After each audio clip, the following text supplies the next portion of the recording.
College football is back. Louisville football 1 week away from being back on tonight's show. We got a lot to get into, including why Matt's stocking college directories at Louisville. We'll talk about what is going on in the world of surgeries. How about that? A little surgery talk tonight. We'll get into injuries that are plaguing the Louisville football program, what it means for the 2024 season, and why the stocking college directories comes into the equation there. And then finally, Vince is mad at a 5'7" man. We got to get into that. Football news all over the place. A jam-packed show from the Pink Seats podcast presented by Frankfort Avenue Liquors and Wine. Let's get this thing started. Patrick Mahomes threw a behind-the-back pass in the middle of an 11-on-11 full-padded football game that this guy probably couldn't get open on a go route for. I don't think he could throw a hitch. And one is because he can't see over the damn offensive line. He is tripping. There is a reason he plays flag football.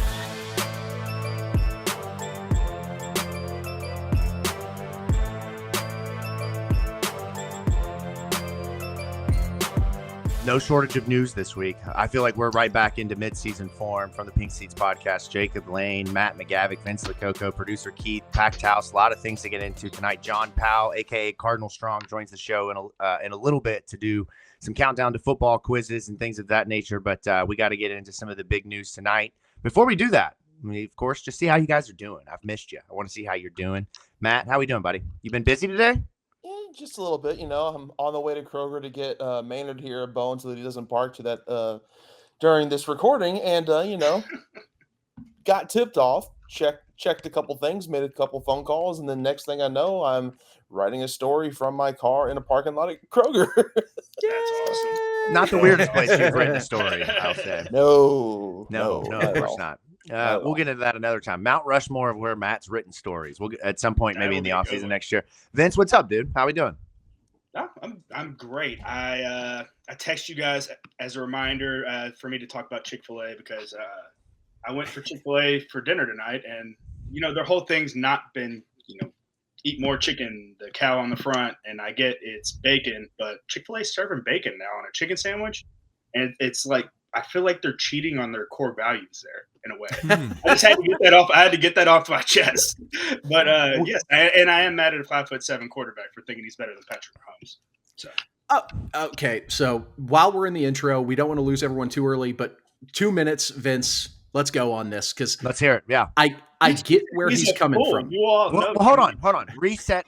Who and what and why and where and who. Just give the audience. Let's what you're talking about. I don't know his name. You're the one who's mad. I don't know his name either. He's supposed to be the best one at his craft. Like, what? So Vince is talking, just for the audience listening, watching, Vince is talking about flag football. As you know, we've been dabbling in some Olympics the last couple of weeks with the 7-on-7 drafts. And there's been some conversation as we transition to the 2028 Olympics about flag football and who shouldn't participate. And Vince's frustration lies with the quarterback whose name we don't know. This is where we need a researcher on the show. We got a producer. We need to acquire some funds for a researcher who can chime in and put that on the screen. But it's the throwing motion, Keith. You said it yourself. He throws like Tim Tebow, and he made it in the NFL. But Tebow was also 6'4", 225, and had the power of God on his side. So I mean, that's all wins. But it's dumb in my opinion for somebody. The NFL is the cream of the crop, and people in the comments were in Ocho Cinco's comments because he had mentioned he was actually on the quarterback side in this argument, and everybody was in his comments talking about but if you give these guys literally a week, a day of practicing on how to pull a freaking flag, they're going to be the best in the world. Are you kidding me? I mean, Patrick Mahomes threw a behind-the-back pass in the middle of an 11-on-11 full-padded football game that this guy probably couldn't get open on a go route for. I don't think he could throw a hitch. And one is because he can't see over the damn offensive line. He is tripping. There is a reason he plays flag football. There's a reason. You know who else was doubted for his height? Drew Brees. That's Drew Brees. That is Drew Brees. This is ridiculous. I thought he was doubted for his collarbone health. Calvin Cambridge was also doubted for his height, but you saw what he did. I'm not going to say he's better than Patrick Mahomes, but I think Darrell Doucette's point. Darrell Doucette, thank you, researcher Keith, was that, hey, I've been doing this. This is my game. don't offer away my position just now when we finally get the opportunity to make it known. I'm not saying he's better than Mahomes. Mahomes is probably better than him, but hurt people. So let's just leave the poor boy alone and let him sulk a little bit, as opposed to everyone and their grandma and every media outlet giving away his job. I mean, it's like, imagine telling that to the guy, the shooting guard for the Bulls, like 19, the year before Michael Jordan was drafted. What year was that, Keith? You were like, what, 6? Whenever he was Vince, we've had this conversation. I know little about basketball. I mean, just think about it. I'm sure the guy that was starting before Michael Jordan was like, I mean, I'm the best shooting guard in the world on the Bulls right now. There's no way this kid's going to come in and take my job. And he walked Wasn't in. it Steve Kerr? Sometimes people are just better than you, and he just needs to. It's okay. That's I'm fair, sure but in his mind, they play different sports. That's all where he's coming from. It's not. That's not true in a lot of ways, but that's where he's coming He's from. essentially saying stay in your lane. He's got a little bit of Napoleon in him. I don't think he's it's got the real Napoleon syndrome. Keith and I did agree on the fact that it's complete BS that no other country can field a football team just because there's well, hold on now, because if we go back to the Allen Houston episode earlier in the offseason, I'm fairly certain Japan won a certain game over America. So you might have to put your money where your mouth is there, Vince. Okay, yeah, okay. Japan's got some boys that you believe in miracles, Jacob? I mean, come on. We sent a bunch of college kids over there, and we could probably send a college team over there and beat the hell out of Japan. And you've seen Oppenheimer. We did enough damage. God. Oh, man. I thought I was the one who made the World War II reference today. Yeah, right. That's like the 5th one of the day, man. Well, hey, let's use that as a chance to transition into awkward transition. Time for the next segment. Man, yeah. Here we go. That'll really get us started with a bang, won't it? So let's talk a little bit about what I'd like to call, and well, really, Matt brought this on himself, but what you choose to go where you believe with this, but some might be unfortunately upset that Pornhub is no longer allowed in the state of Kentucky without age identification. And they could replace that if they'd like with Matt Hub. Why was my name brought up in this? Hold on. I was getting somewhere. You got to give me a second, man. You got to give me a second. Give me a second. Just I'm getting there, man. People need their fix, Matt. And Matt Hub is where they will get all of their football fix. That's all I'm getting at here. That's all I'm getting at. Matt Hub replaces Pornhub. That's where we're going. The plane landing was shaky, man. But you got it there. That's because you did what Vince just talked about to the plane middle of the plane being up in the air. So here we are. Let's talk about Matt's Hub. Matt, this offseason in the last couple of weeks, has been compiling all the stories around fall camp, around the football season. Man, we are really all over the place tonight. That's how you know football is close. We can't contain ourselves anymore. Speaking of that, Matt Hub. There's a lot of news the last couple of days. Matt's been covering it all very closely from just a couple of days ago with Caullin Lacy, finding out he's got a broken collarbone and is going to be out for an undisclosed amount of time. That's what we're going to go with instead of any kind of weeks, just an undisclosed amount of time. He'll return when he'll return. That's what they should have put. He'll be back when he's back. And so now arguably your most important transfer, or at least one of your top 2 or 3, is now out, and you're left to kind of scramble and put the pieces together.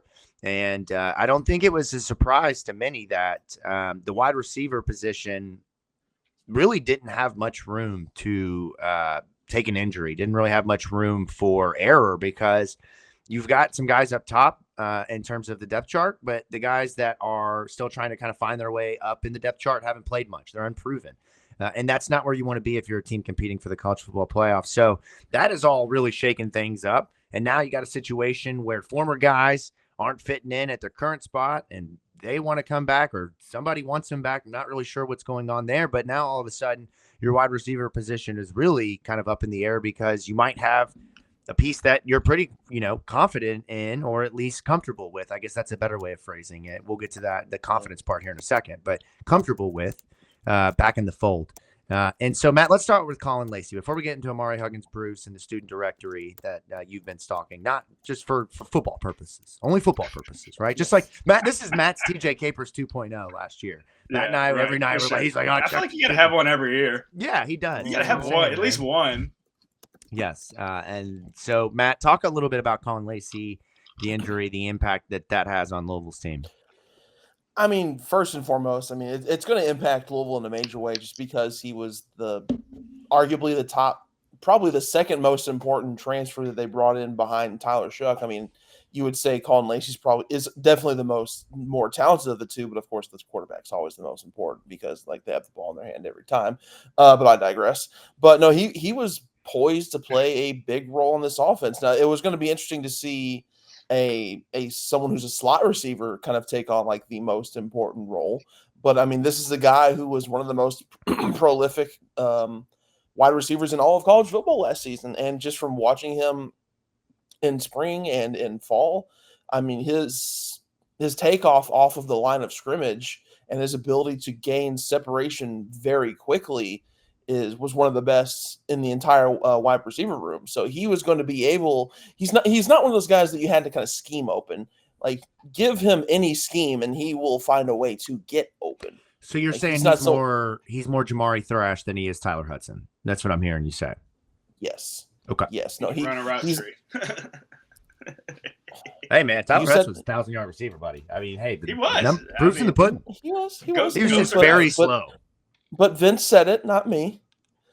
But yeah, no, it's impactful. Is it going to cost Louisville some wins? I mean, it might, and we kind of had this discussion in our group chat earlier. I guess as a primer for this discussion, it's not a situation where you've got your top receiver a wide gap, and then the rest of the room, kind of like it was last season with Jamari Thrash and everyone else is kind of like a hodgepodge of receivers.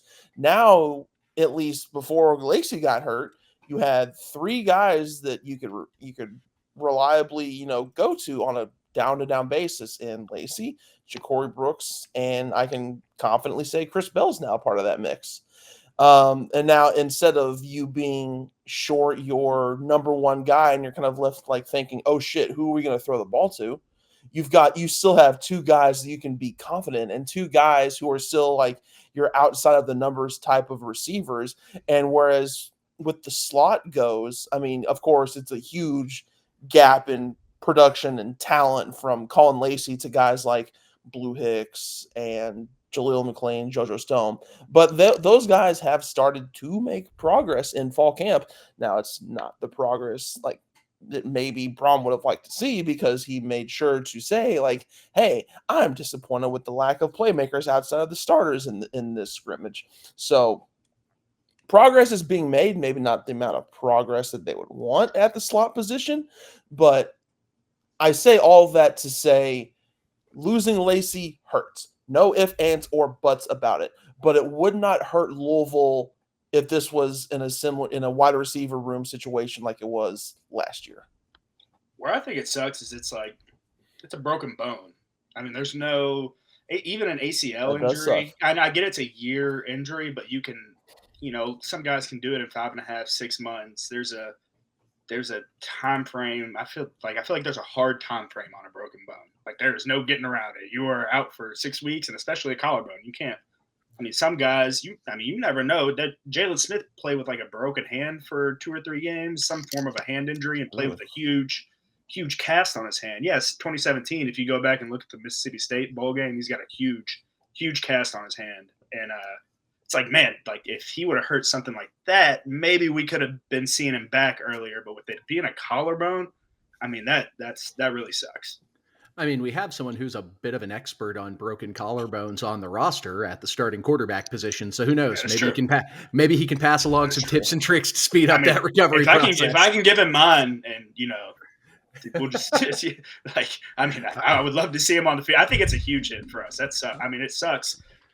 Just because, like Matt said, he was just so capable of finding a way to get open. That's so huge out of that slot position between that 5 to 10 yard range of just finding where you can attack the linebackers and the safeties. And look at how Brom historically used guys like, oh my goodness, I cannot remember Charlie Jones, right? Rondale his Moore. name, and Rondale Moore. Yeah, so these guys at Purdue that were. Guys who played not only outside, but also a lot in the slot and were, possession receivers, but had the ability to make, huge plays. And I think that's what you're going to miss. And one of the things that's concerning for me with that injury is I haven't necessarily heard rave reviews about the tight ends like I kind of expected, which I think, that doesn't necessarily mean that they're not going to be a huge part of the offense and they're not going to be kind of what we've talked about them being. But, if that room isn't the security blanket that we thought they would be for Tyler Shuck, that's going to make, some of those possession receivers a lot more important to him. Somebody that he can go to that is going to understand when, he needs to cut off a route or when he needs to, adjust or whatever that is. And all the time he spent building that rapport and that relationship now, it's going to be a lot more challenging for him to feel comfortable. I think obviously Ja'Cory Brooks and Chris Bell are great, but the question then becomes, and then what? And then who? Yeah. And, you have guys like Mo Turner and who are capable catchers of the football. And you have, plenty of other things, other players who are talented, but not a lot have proven at this level. See, what I think might happen, they can be stars. Like, I think what might end up happening is we'll obviously have to put guys like JoJo Stone and these younger guys into the football game at some point within this time frame that Caullin Lacy's injured. And a lot of times at practice, guys go out there and they make mistakes and they look bad because they don't know what they're doing and they're not confident in what they're doing. I mean, once it's game time, everybody wants to go out there and make plays. So, I mean, even then, if Brom has to sub one of those guys in, which I'm sure he will have to, like, Tyler can go out there to what I'm saying and just literally tell them what to run or who to block. I mean, that happens more times than you all would think. Well, I mean, we it's heard guys that telling each other what to do and what to run. Right.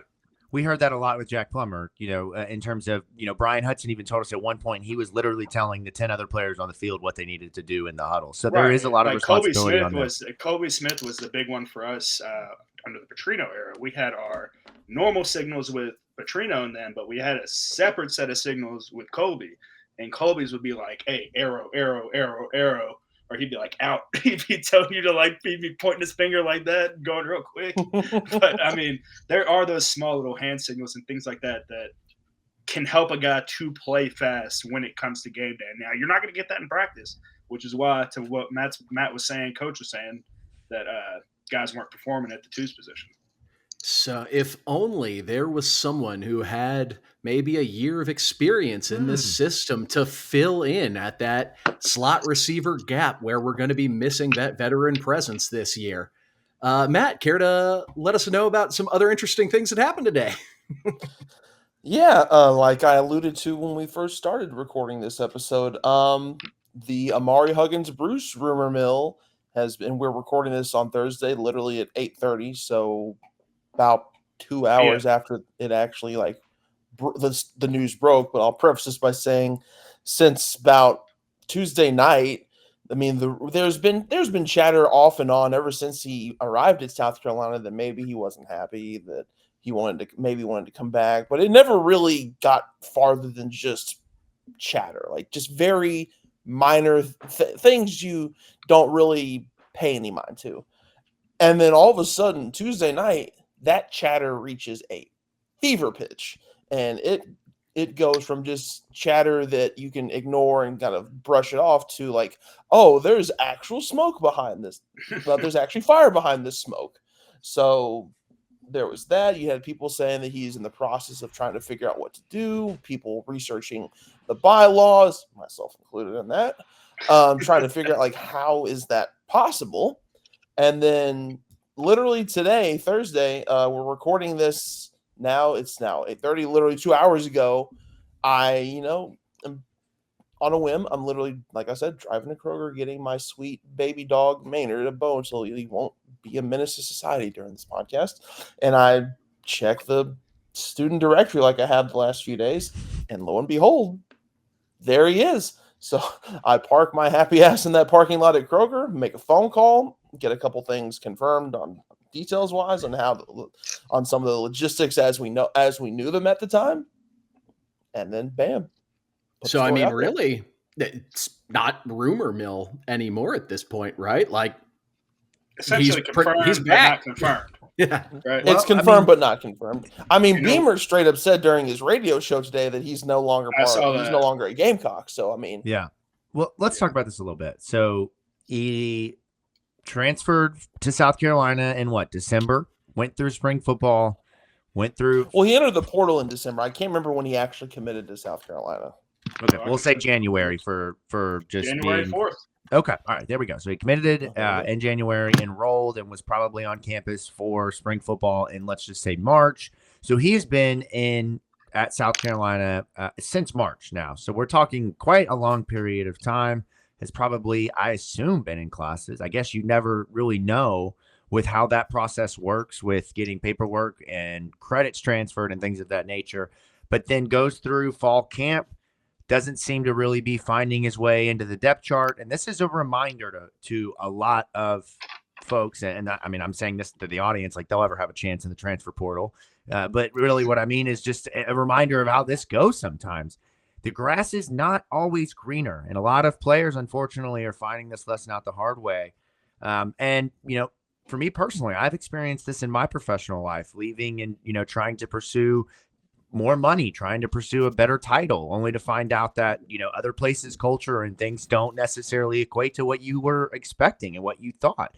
And so Ahmari goes through all of this, finds out, okay, this isn't working, this isn't a fit. South Carolina, meanwhile, is over the scholarship limit. So they have to find a way to, eliminate scholarships. To them, this is potentially let's get him out. Potentially, let's get him out of here because that's one guy off our scholarship count. He's not happy. Might potentially become, I'm not accusing him of this, but could potentially become a cancer if things don't go well. And then rumors pop up to Louisville. Transfer portal is closed. That has been closed for quite some time. So there's nothing really that we can equate there. But Matt, I asked you this earlier, and we didn't really dive into it, but is there a scenario in which Ahamari Huggins-Bruce transfers to Louisville and does not play football at all? I mean, it's certainly possible. I mean, I scoured some of those bylaws on Tuesday night when these God bless, I can't speak, when this chatter was first getting out there. And there was this one bylaw that was making the rounds on Twitter that people were saying, oh, yeah, this is the loophole. And I went looking for said loophole, which was saying that as long as an athlete does not bypass 14 countable athletic events, something of that nature. As long as they don't bypass that, they can go back to their original destination. But that bylaw was amended out of legislation in April. So, and I've tried finding somewhere in some of these relevant, NCAA legislation pieces, what could be the path to there. And I couldn't check in your college football 25 rules to see if anywhere you can find that. Don't lie. Yeah, right. I don't know. I'm happy to potentially have Ahmari back. That's what it sounds like. I mean, granted, I don't work in compliance, so it's not my job to know the NCAA rule book 24/7. So I'm sure if there wasn't a way for them to make this work, then it would not have gotten to this point at all. They wouldn't even bother my thought to try as well. it. Right. And there's got to be a way for this to happen. Right. And there's been a lot of the walk-on route. Yeah. Right. That's what I was going to say. There's been a lot of chatter that he'll have to be a walk-on. Louisville has also been over the scholarship limit or right at it. So I don't necessarily think that they can take anybody on anymore at this point. Oh, they do? Okay. I know at one point there was talk about them needing to kind of meet a number. Or 3. I can't remember, but there are multiple. Well, so the challenge then, if that's the case, is more of the law, the rule of the land. I mean, you can't just go out and acquire players in the middle of the season, because if you could, then maybe the NCAA, that's where we're going. I mean, Creighton just Sanders would be cutting dudes left and right. Right. Creighton just got a commitment today on the basketball side of a guy who's been playing professional basketball for 4 years. So, given the NCAA doesn't even exist anymore. We're the NCAA. Fuck it. We rule it. Let's go. He can play. Yep. Immediately eligible. Given the NCAA's record in court, I'll roll those dice. Right. No. Let's go. I mean, look at Iowa this year. Look at Iowa this year. Oh, no, our head coach has to miss our tune-up game because we talked with a transfer portal player when we weren't supposed to. Okay. Exactly. Production-wise, though, guys, what are you all thinking out of Ahmari this season? I mean, that's obviously the elephant in the room here. I'm not going to sit here and say he's going to be a 1,000-yard receiver for us, be our leading receiver, but I think he can fill a good hole where Caullin Lacy left for the time being. Yeah. I'm not saying he can be the same thing, but I think he definitely can put up some production, especially with him knowing this offense. And I'm sure he picked up some good nuggets over at South Carolina that helped him improve his game because they had good ball coaches over there. So, I mean, I don't know. I'm not really sure. I could see him doing better than what he did last year. That is for sure, just based off knowing the offense and having a better quarterback.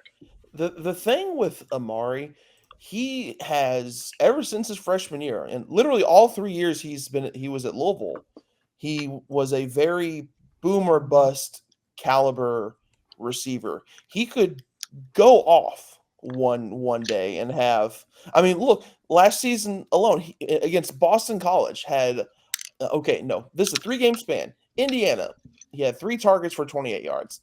Not great. Very next week against Boston College, 3 targets for 110 yards and 2 touchdowns. Pretty damn good. Right. Next week, NC State, 2 targets, 18 yards.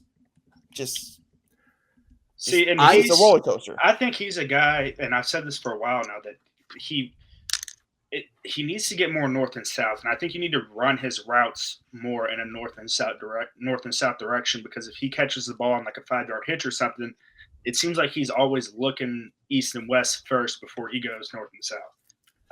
I just think you have to scheme him open more, and I think you have to have a quarterback to deliver him the ball.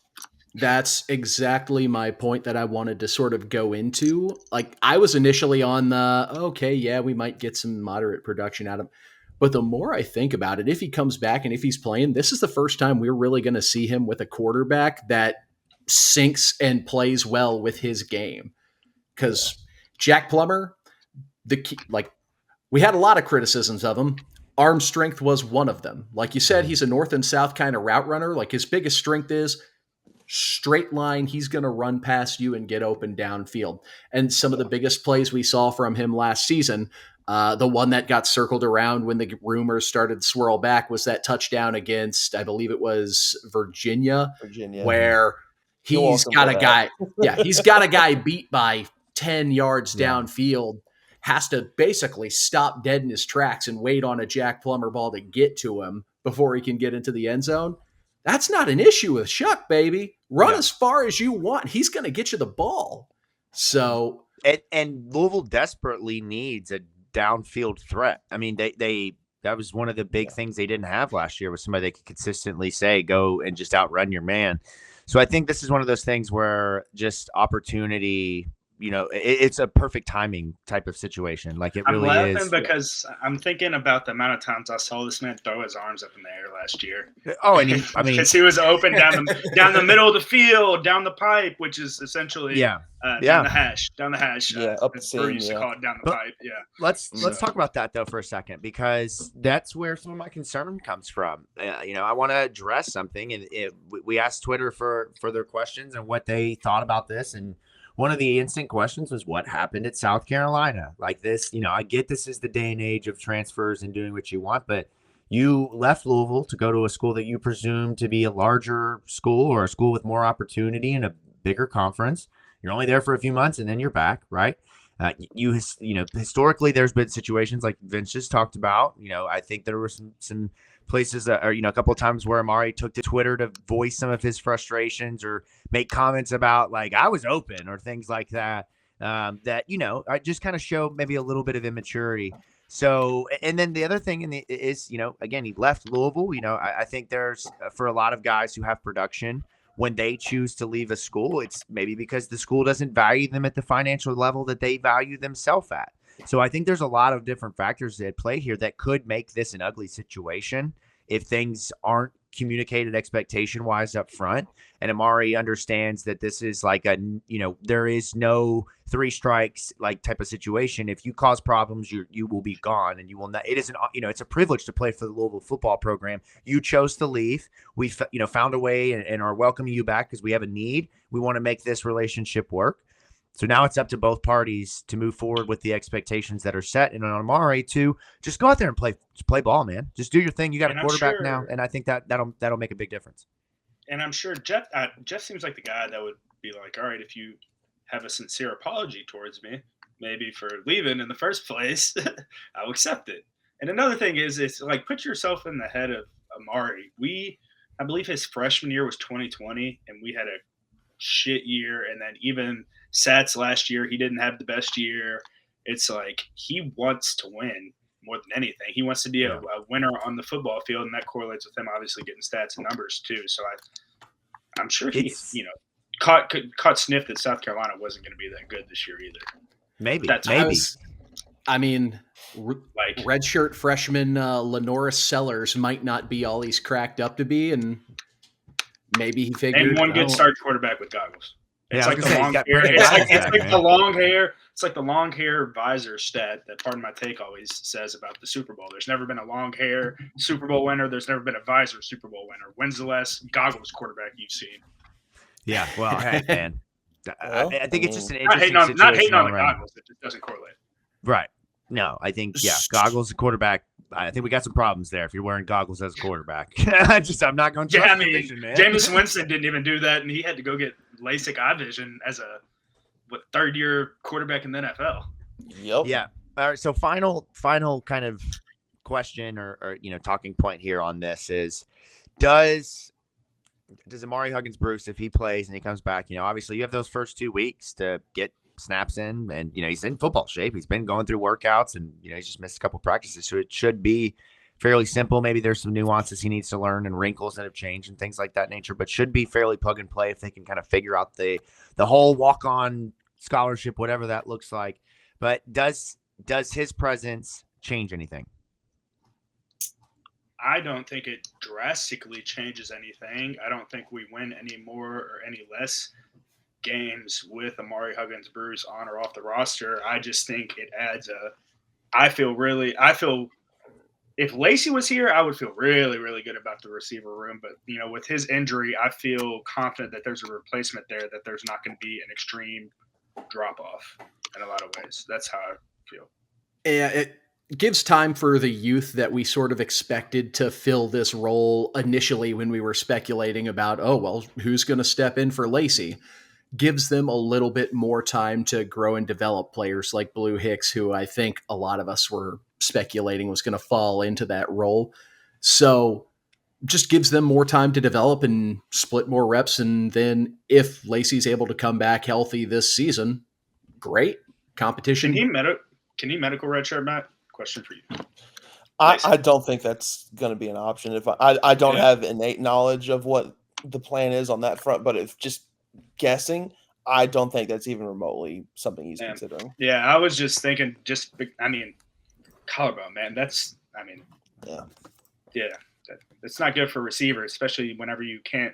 Quarterbacks have a hard enough time trying to control how they get sacked. Can you imagine being a receiver in the air, taking a shot to the ribs from a DB and then landing on your shoulder?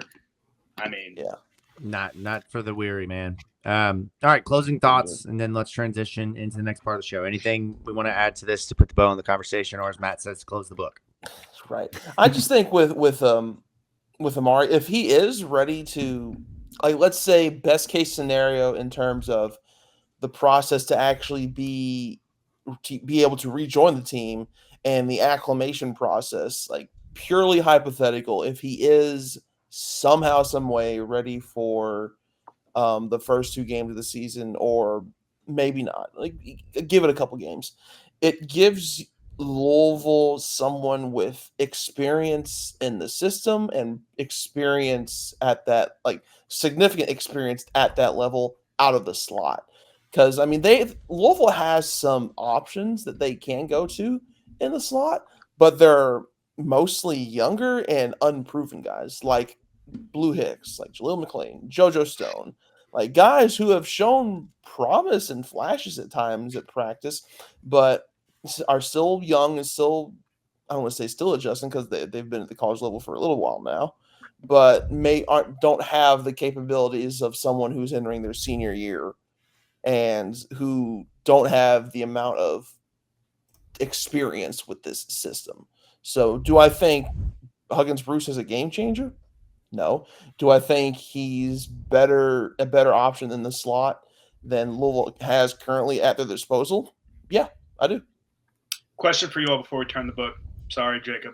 What number do you all think he wears? My official bet is Ahmari's going to do the whole Drake post. He's going to flip the 9 to 6, and he's going to post, and it's going to be the exact quote from Drake on Instagram. Yeah, he's a receiver. It's backwards though, but because Drake turns the 6 I don't listen to 9. Yeah, so I don't 6 9 God. Yeah, somebody turns the 6 upside down and it's a 9 now. It's the dumbest shit I've ever heard in my entire life. But I bet you that wide receiver, yes. The most dramatic thing.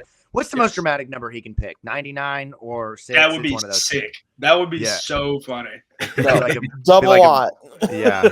Hey, man, I'm here for it. Is 00 allowed or?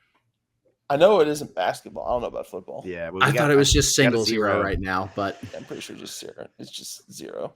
All right, well, let's go ahead and let's transition to the next part of the show. Before I do that, I want to tell you about my friends over at Frankfort Avenue Liquors and Wine. You need liquor for tailgates for football season this weekend. We've got live college football in Ireland. You need to stock the bar and get prepared, and you can do that there. You can also stop in on a weeknight or a weekend and get yourself a drink before heading out to a night on the town, downtown, or whatever the case is.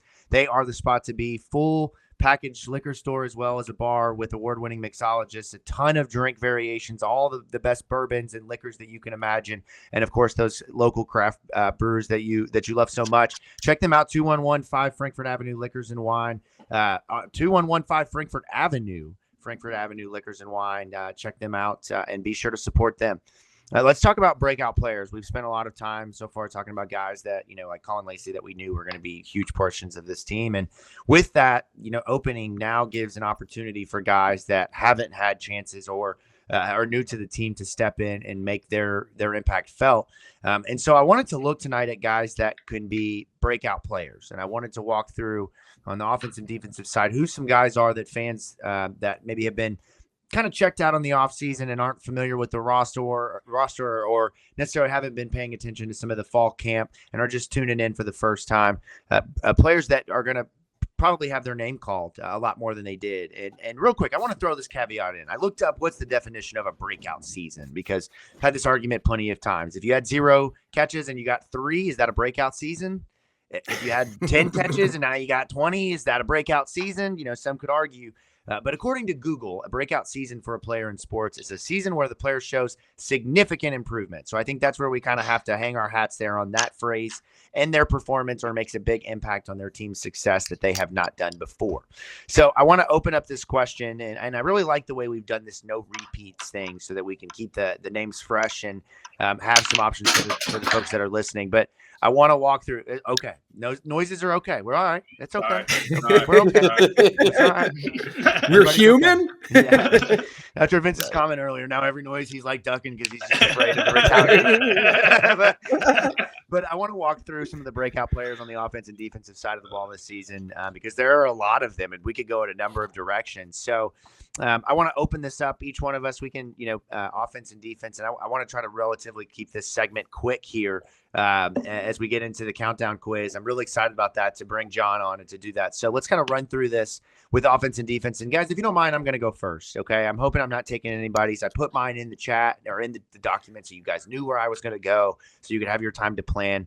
But I'm going to start on the offensive side of the ball. And it probably would have been a guy that I would have even said if Caullin Lacy wasn't injured.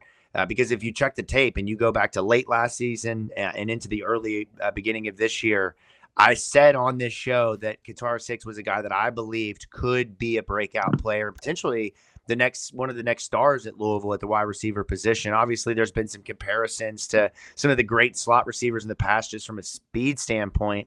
But this is one of those opportunities where talent meets opportunity, and this is a guy that's got the speed. He's got the some of the accolades and things that you look for in terms of potential, and some of the high school production, and he's got a rich acumen for football. And I think that having this season last year to kind of watch, he got some reps in there but didn't play a ton. And this season now, having gone through spring and now into fall camp and now getting this opportunity, I think Blue Hicks. Everybody keeps calling him Blue. That's my boy Blue. TM. Gonna say that now and then a million times this season, so get prepared to get tired of that. But I really like Blue Hicks. And then on the defensive side of the ball, this might be the most obvious, but Adonijah Green, again, is a guy who is just built to play football. He's got long arms, an absolute tank of a frame, continues to pack on pounds, with some of the injuries at the Leo position, the opportunity to step in there, even with some of the transfers. I really think Adonijah Green is going to be a guy that finishes 5-6 sacks, which didn't have any last year. So you're talking about a guy that becomes a real consistent force in your pass rush. So those are my two. So Vince, I'll come to you next, man. What do you got? So saw your definition of what a breakout player was, yes, Jacob. You're welcome. Appreciate that. Saw your all's players, so appreciate that as well, fellas. So I could figure out who to pick, and you all really left me with slim pickings here. I went with based off Jacob's definition, this would be considered a breakout player in Mo Turner, who is stepping up into a big role this year, more of a feature back in the running back position. Coach highlighted him, said it was Mo Turner's room to lose essentially this summer. He is a player who, I think is going to have a breakout season and have significant better numbers than what he had last year. Based off just giving more of an opportunity. Another guy who I think is going to be given a lot more of an opportunity this year on the defensive side is Salah Brown.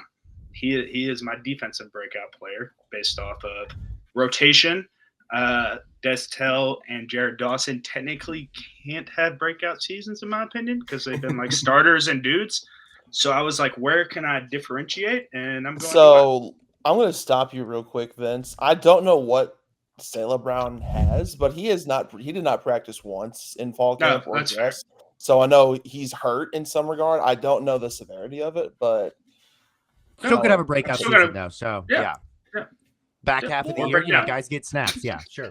That's fair. I like that. No, I like that because he did see some snaps last year. I have a great picture of him on my phone. Pick, but was giving him the option. Matt's not gonna let you say something that's incorrect because Matt's just over there like the meme of the guy whose face is about to bust, and Matt's like, "I gotta see it. I gotta see it." But anyway, you guys already picked. Wait till you all finish out talking. You guys picked all the good ones. I mean, not all the good ones. You get what I'm saying. True.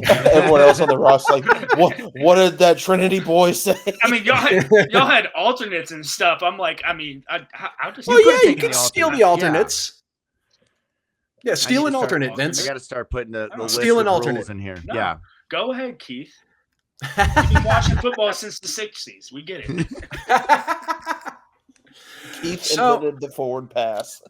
I would never invent a cheap gimmick. They were still doing the beer.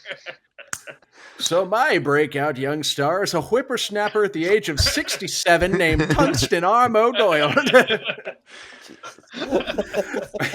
He eats prunes every day. So on the offensive side, I was kind of in a little bit of a toss-up, and I think I talked myself into my number 2 option. It's a player who I think will be able to put together a season much better than the one he had last year, strictly due to the reduced amount of risk he's going to face. That's Tyler Shuck.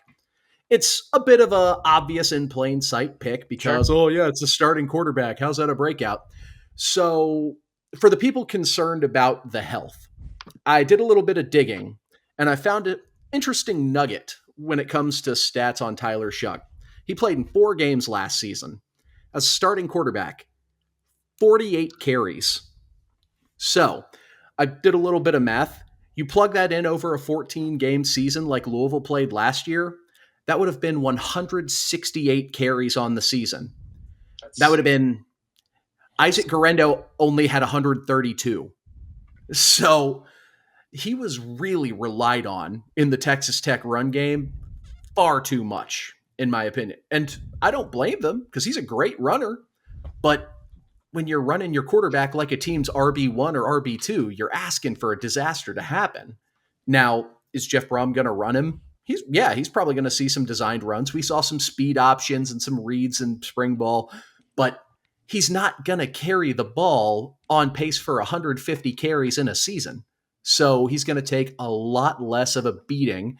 And quite frankly, he's got weapons around him to really thrive in the passing game. So that's why I think Tyler Shuck is really poised for a breakout year. So much so, not a lot, but I put a couple schmeckles on him at plus 15,000 to win the Heisman. Because why not? I'm an optimist at heart. Well, hey, I went back and I looked at our prediction episode last year, and the first line in the tweet was Jack Plummer for Heisman. So I think we're on track with just predicting every year the quarterback might win the Heisman. You know, that was a joke. Obviously, nobody predicted that as a legitimate thing last year, but that's you know, you got to get people's attention, man. You know, it's like Michael Scott yelling 6. You know, that's essentially what I did with that tweet. On the defensive side, coming off of a torn ACL, I think he's a kid who could really break into seeing a lot of plays this year and make a difference for us in a game. And that's going to be Aaron Williams. So I know we're sort of up against it. So Matt, I am throwing to you at what I think is going to be the worst time possible. It looks like little treat for the YouTube audience. So I'm going to filibuster for just a little bit. Matt's yelling at his roommate. Jeff, go in your room, man. Stop. No one wants to hear your opinion on Louisville football. Maynard, what are you doing, boy? Lucy fell in a well? Yeah, no kidding. It's that time of night where he's like, oh, I'm decided to not chew my bone. I'm going to cause chaos. But anyways, no, for my offensive breakout, I'm going to go with someone who's been drawing a lot of interest since he first committed, and someone who has, you know, the fan base has been kind of waiting on to see how involved he gets, especially considering, you know, while the wide receivers are the go-to weapons in the Jeff offense. I mean, we know that. We've known, and especially in his time at Purdue and the last season at WKU, a good tight end can really make or break that offense sometimes. So with my breakout guy on offense, I'm going to go with Ahmari Johnson, because he's his physique, his physicality, his overall feel for the position. Because, I mean, he was a converted quarterback. He was a quarterback to start his high school career. He's only been a tight end for about 3-4-ish years, maybe somewhere in that time frame. It's not something he grew up playing. So, and it's finally gotten to the point from what I saw in fall camp and spring ball, where he, especially in fall camp, where he looks ready to truly make an impact. Like coming out of spring, I thought tight end would be mainly dominated by Mark Redmond, but I was mainly taking a guess because Redmond wasn't there yet. But going through camp, I really think it could be Redmond and Ahmari Johnson 1A and 1B. Because both looked really, really good. Going on the defensive side, this one seems almost a little bit too easy to pick, because, I mean, he went from seeing flashes of play last season, doing very well in the time that he got on there, but not being a starter, not seeing a ton of reps, at least not as much as a starter. And now he's being thrust into a starter's role, and his raw talent gives him a really naturally high upside. So now that he's filling a starter's role, I mean, this has the makings of a guy having an explosive type season, like a guy like TJ Quinn, how he went from having 20 tackles in 2 years to 92 or 91 in 1 year. And I'm going to go with my defensive breakout as Stanquan Clark. Because ever since he committed, and even in those spurts, like I said, as a freshman, God, he just looks phenomenally athletic and just incredibly gifted. And watching him in fall camp, his instincts and overall football IQ has improved a lot. And God, he's a physical specimen. He's as physical and athletic as Ahmari probably is. So I really think he's someone who's going to, now that he's in a starter's role, someone who's going to explode. I'm right there with you. I think all of them are great picks, and I don't think that, you know, any of those players couldn't take massive leaps. I mean, you tell me Aaron Williams is one of the top players, you know, one of the top corners on the team at the end of the season, I believe you. Stanquan Clark, if he's the leading tackler, I would believe you. You know, these things are all definitely possible, and I love the perspective on Tyler Shuck, because there's so many different stats that point to the fact that we just continue to say we didn't get enough sample size because of injuries and because of all the things that he went through at Texas Tech and then obviously at Oregon as well. So that's a lot to be excited about in the first 2 weeks of the season against Austin Peay and Jacksonville State. You're going to see these guys get lots of opportunities to play, assuming they're healthy and they're out there on the field. So that'll be very exciting, and we're only just a couple of days away. So speaking of just being a couple of days away, there's no better time than now to transition the show. And Keith, if you don't mind doing me the pleasure, we'll go ahead and we can bring John in now. There's a small community of just absolute football nerds. Like, you can name them on a single hand, and I think you got 5 of them in here right now at the same time. John Powell, aka Cardinal Strong. I learned today, John, a little bit about you, and something that took me a second to figure out what was going on, and that is that you actually don't have an L in your Twitter handle. And that really threw me for a loop that it's not. So we're all learning things here today, getting into peak form for football. But John, you're joining us on the road. Thank you for doing so. Great to have you here. How are you, man? Hey, doing well, man. Thanks for having me in. Shout out to Connie, somebody who's got Cardinal Strong and snatched it up like in 2008 and never tweets or anything. But yeah, it's had to mix it up a little bit. But yeah. Man, awesome being here. I agree. A bunch of sickos in this podcast here. Football sickos. Hey, look, we'll live that out. That's okay. I think that's a tag and label that we can all appreciate. But what if you don't know John? If you don't know the name Cardinal Strong, I'll just give you a little refresher. John is a staple in the Louisville football community, whether you know it or not. I would imagine that if you are a fan of Louisville football, just about of any magnitude, whether you're just getting into it or whether you have been following it since you were a little kid, or like Keith, you were there when Vince Lococo in the 40s played. The Cardinal countdown, and the countdown to kickoff. And it's something we wait every year to the 100-day mark. And then from that point on, we get to know the defensive linemen, into the wide receivers, into the offensive linemen, into the linebackers, all the way into the defensive backs, and up until you get the wide receivers and quarterbacks again. And it is a treat every year to learn the roster. Vince is the only one in this chat that has ever felt the feeling of appearing in that countdown, which is an absolute honor that one day we'll hang in the rafters from the pink seats allure. But John, this has been something you've been doing for as long as I can remember. For Card Chronicle, I don't even know if I mentioned that, but you're alongside Keith Wynn, another football sicko, and then of course Mike, and I know fans have really gotten to enjoy that. So we wanted to bring you on to talk about that, and you presented me with an absolutely brilliant idea. We love quizzes around here. None of us were good at school. That's I do not love quizzes. I'm a true athlete. I hate tests. I hate homework, and I did not agree to this, John. Noted on the record. But tonight we're gonna dive into the absolute meat and potatoes of the countdown, as we're just 9 days away. We're single digits. That is a great. How fitting that on the day that Ahamari Huggins-Bruce re-enrolls at Louisville, we are now 9 days away from the season. Yeah, that's so wide receiver. And easily the most important jersey number of this season, right? Yes. How number 9 performs is going to be very critical for the success of this year. That's a good point. Yeah, it might be the most important number in all of the numbers that you could get. So, we'll definitely keep our eye on that. But John, walk us through what we're about to get into. These guys are somewhat blind to what's about to happen. I sent the text, but you can't count on all of us to read the text. Some of us just show up. That's just the way it goes. We've accepted that. We have our roles. 1 of 11 is what we say, despite there's not 11 people here. It's just the way that we carry our business around here. So, John, walk us through what we're getting into and how dumb we're about to look. Yeah, no. You guys got this. You're going to kill it. Matt's going to be so mad if he doesn't win. I've never had a professor tell me that.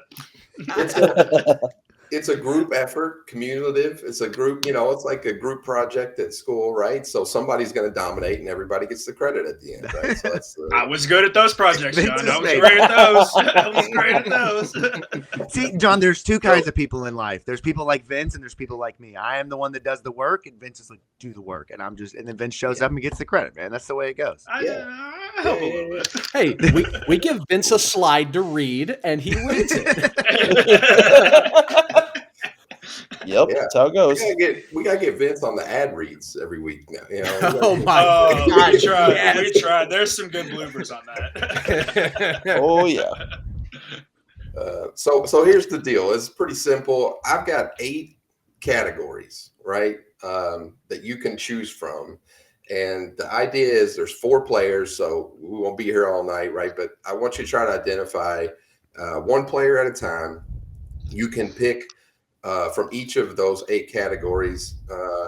If you want to use like 3 of those categories to try to identify 1 player, then have at it. Okay. Then you've got less to pick from later on, right? And okay.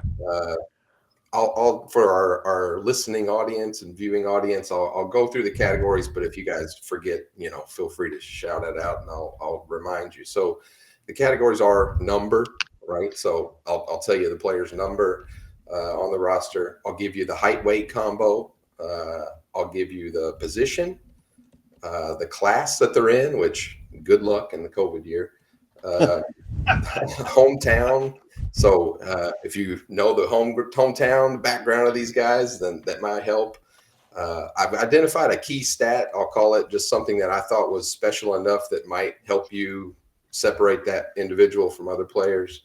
The high school that they went to, and then if all else fails, the initials. So I'll give you the player's initials as well. So there is a little strategery there with how you want to use the different categories and mix it up. But so yeah, 4 guys, and I'm not that big of a sicko.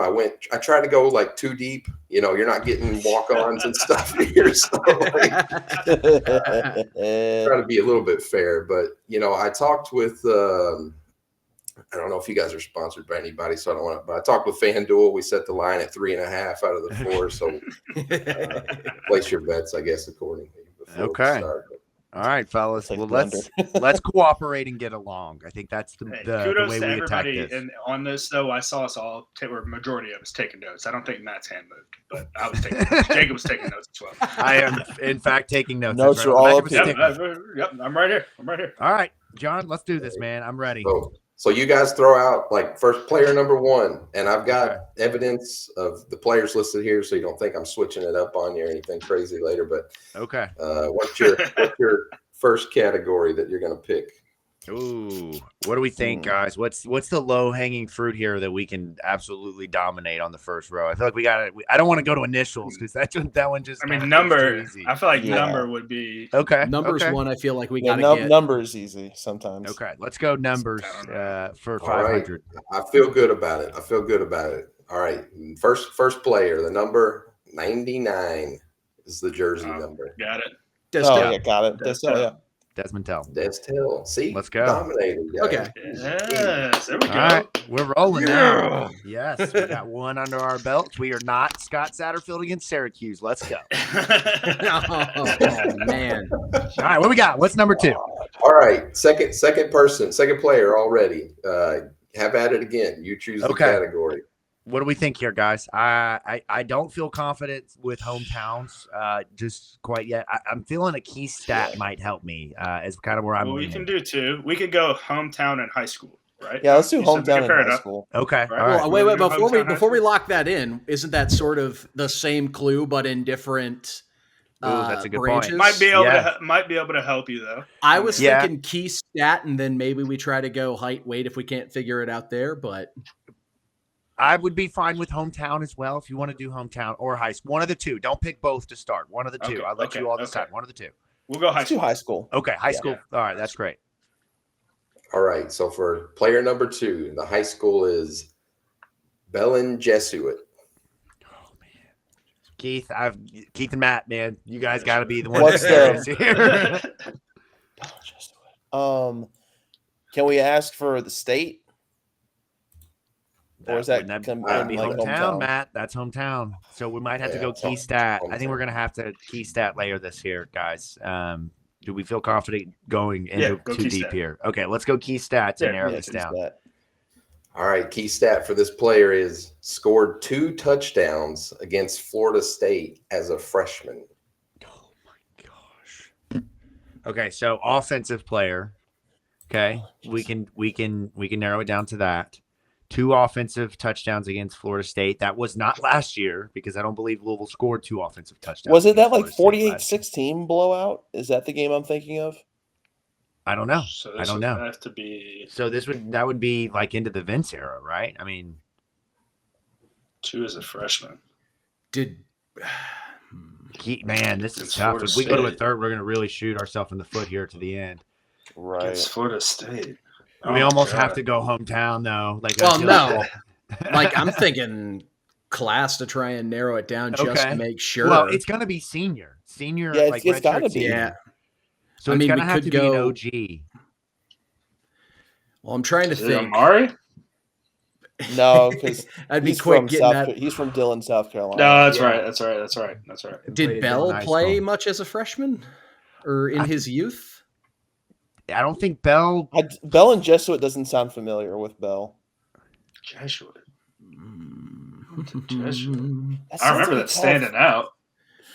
Could it have been defensive touchdowns? It Did could we? have been. Ooh, Did in one anybody game, score? though, for one Yeah, I was player? gonna say. Not two in one That's game. hard.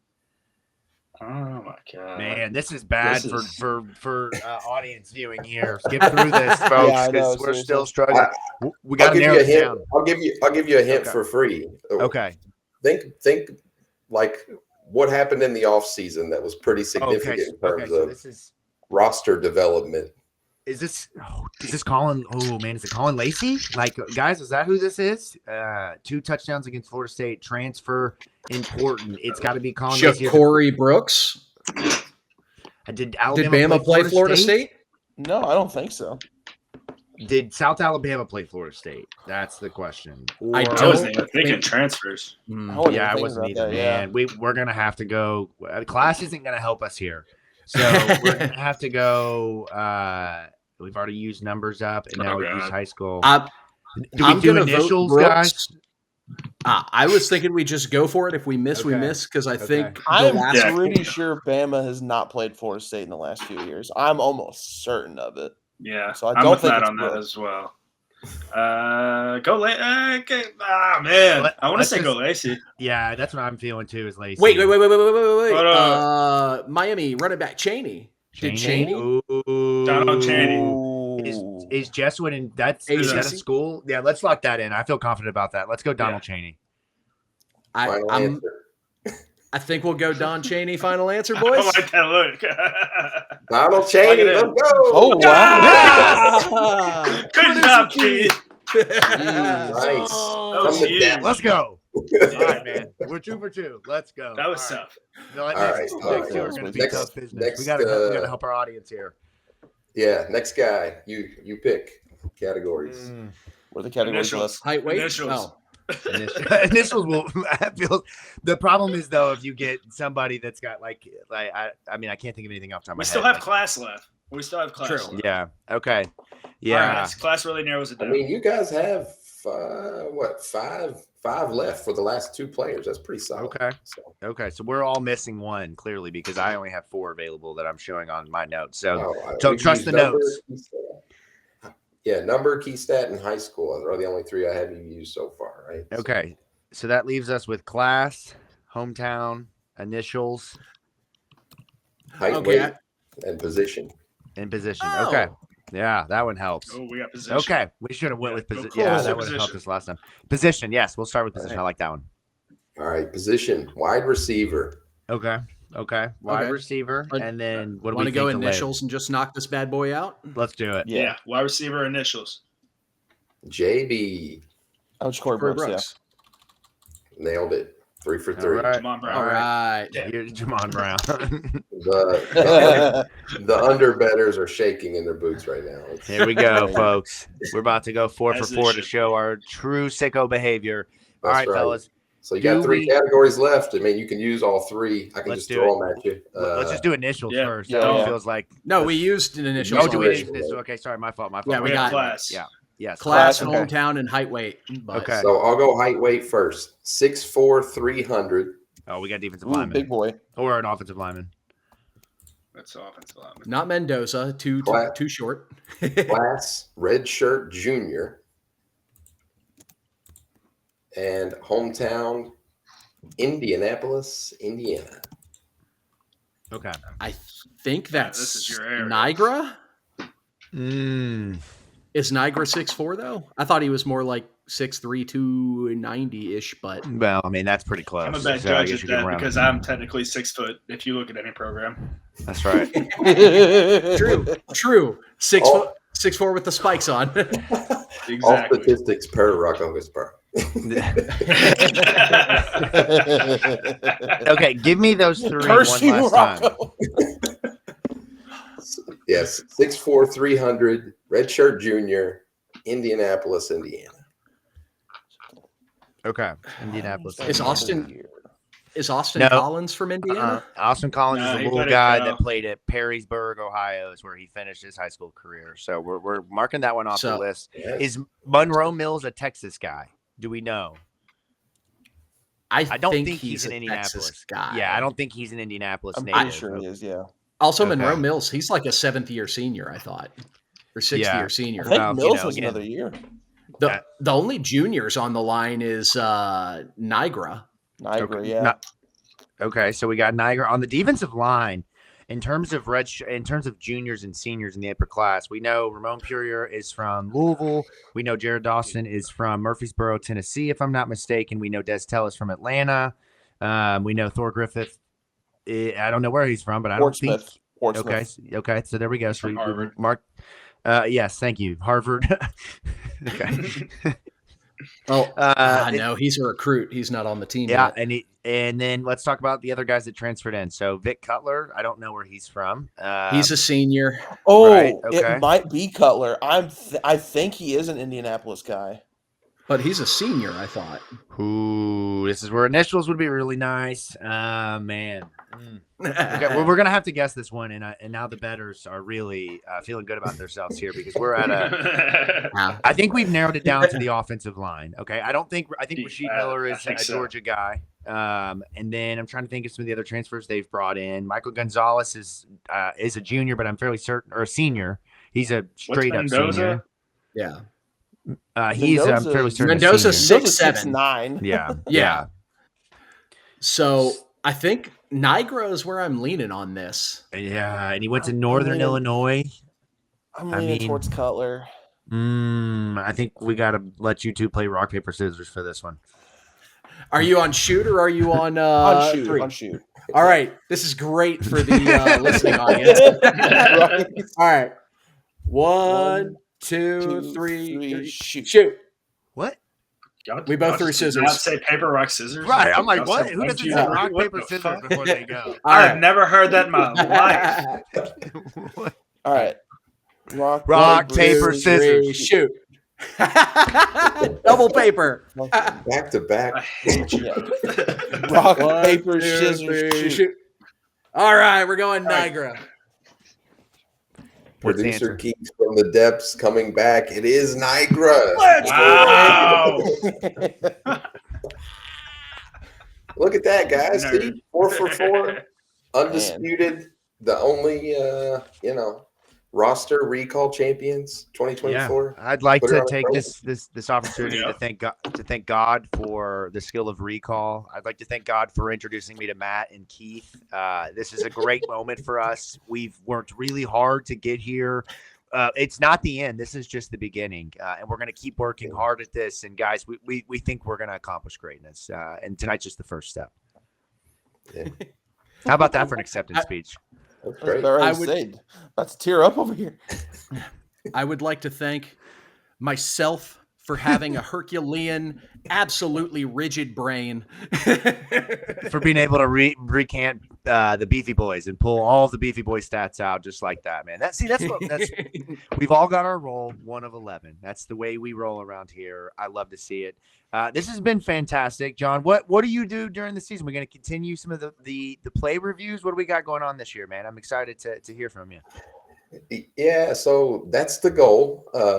Life happens sometimes, but yeah, the goal is to try to do the 2-minute play series again this year as the games get going. Hopefully pick that back up. That was fun for me to do and had some good feedback on that. So, but yeah, man, I mean, I'm hyped up for college football, but I'm also hyped up because it's like every year it's like, all right, man, I've put something together for 100 days in a row. I'm ready to, like, just take a break for a second, and watch football. So, but yeah, I usually during the season, I'll do a little Q&A with whoever we're playing from an opposing, website or something. And then we'll put something together too on the 2-minute play series. Hope, like I said, pick that back up too. Yeah, man. I really enjoyed those last year. And one of the things I've been, as we kind of wrap up the show here, one of the things I wanted to ask you as a Purdue fan, right? You've been following Jeff Brum for a long time. What do you think, just when you look at this team and you see the pieces that he's acquired, What or who or what position or what scheme, like, is there anything that you're expecting him to roll out in year 2, outside of some of the obvious that we just didn't see in year 1? We've talked about the tight ends.